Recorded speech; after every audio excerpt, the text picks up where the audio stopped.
নমস্কার, মোহনা রান্নাঘরে আবার একটা নতুন রেসিপি নিয়ে চলে এসেছি। আজকে দেখো মোগলাই বানানো দেখাবো। তো পেঁয়াজ রসুন ডিম ছাড়াই শুধু পনির দিয়ে নিরামিষ মোগলাই হবে। তো এখানে আমি 100 গ্রাম পনির নিয়ে নিয়েছি, আর এখানে একটা ছোট টমেটো নিয়েছি, আর এক টুকরো আদা নিয়েছি। এগুলো আমি গ্রেট করা মেশিনে দুটো গ্রেট করে নেব, আর এই পনিরটাও আমি গ্রেট করে নেব এই মেশিনটায়। পনিরটা আমার গ্রেট করা হয়ে গেছে, দুটো কাঁচা লঙ্কা কুচিয়ে নিয়েছি, টমেটোটা গ্রেট করা হয়ে গেছে, আদাটা গ্রেট করা হয়ে গেছে। এবার চলে যাবো আমি গ্যাসের কাছে মোগলাইয়ের পুরটা। কড়াই গরম হয়ে গেছে, কড়াইতে সাদা তেল দিয়ে দেবো। তেলটা গরম হয়ে গেছে, তেলের মধ্যে আমি কাঁচা লঙ্কা টমেটো আর আদা গ্রেট করাটা দিয়ে দেবো। আদা টমেটো ভাজা হয়ে গেছে, এর মধ্যে আমি অল্প একটু কেশরি মেথি দেবো। এখানে আমি কাশ্মীরি লঙ্কার গুঁড়ো দেবো, ছোট চামচের 1 চামচ। ছোট চামচের 1 চামচ আমি গোলমরিচ গুঁড়ো দেবো। ছোট চামচের 1 চামচ আমি হলুদ গুঁড়ো দেবো। স্বাদ অনুযায়ী নুন দেবো। এটা ভালো করে নেড়ে চেড়ে নেব।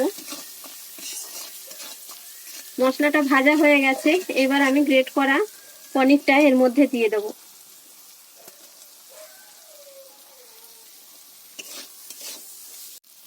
আমার পুরটা রেডি হয়ে গেছে, এবার আমি কড়াই থেকে তুলে নেব।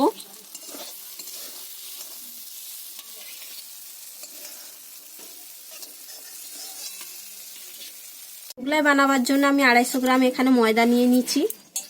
পরিমাণ মতো নুন দিয়ে দেব, পরিমাণ মতো সাদা তেল ময়াম দিয়ে দেব।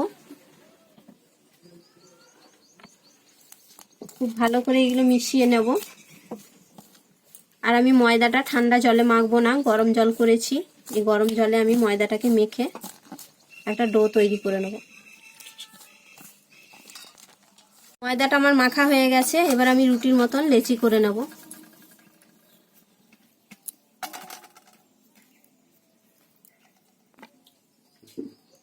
রুটির মতন করে আমি বড় করে বেলে নেব। আমি রুটির মতন করে বড় করে বেলে নিয়েছি। এবার এর উপরে আমি পনিরের পুরটা দিয়ে দেব। এইভাবে চামচে করে বসিয়ে দিতে হবে। এই রেসিপিটা একবার বাড়িতে করে খেয়ে দেখবেন, এত অসাধারণ খেতে। এটা বাড়িতে বানিয়ে খেলে আর দোকানের মোগলাই খেতে ইচ্ছা করবে না। যারা ডিম খায় না বা নিরামিষ জিনিস পছন্দ করে তাদের পক্ষে তো খুবই ভালো লাগবে এটা। আমি এবার জল দিয়ে দেবো ধারগুলো একটু দিয়ে এইভাবে আমি ভাঁজ করে দেবো।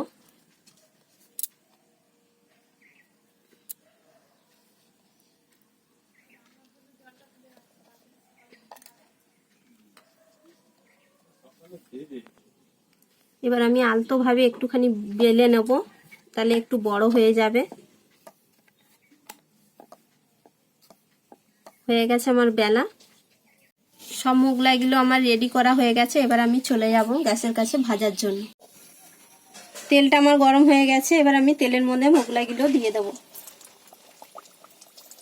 মোগলাইগুলো সব ভাজা হয়ে গেছে, দেখো কত সুন্দর লাগছে দেখতে। দেখতে যত সুন্দর, খেতেও কিন্তু খুবই সুন্দর। এটা এই মোগলাইটা ঘুগনি দিয়েও খাওয়া যাবে, বা টমেটো সস দিয়ে, বা চিলি সস দিয়ে, বা দিয়েও খাওয়া যাবে। এটা খেতে এত অসাধারণ। যদি তোমাদের ভিডিওটা ভালো লাগে তাহলে ভিডিওটাতে একটা লাইক করবে, চ্যানেলটা সাবস্ক্রাইব করবে, আর কমেন্ট। তোমাদেরকে আমি একটা ভেঙে দেখাচ্ছি, দেখো কত সুন্দর হয়েছে। এই দেখো, এটা খেতে কিন্তু খুবই সুন্দর স্বাদ।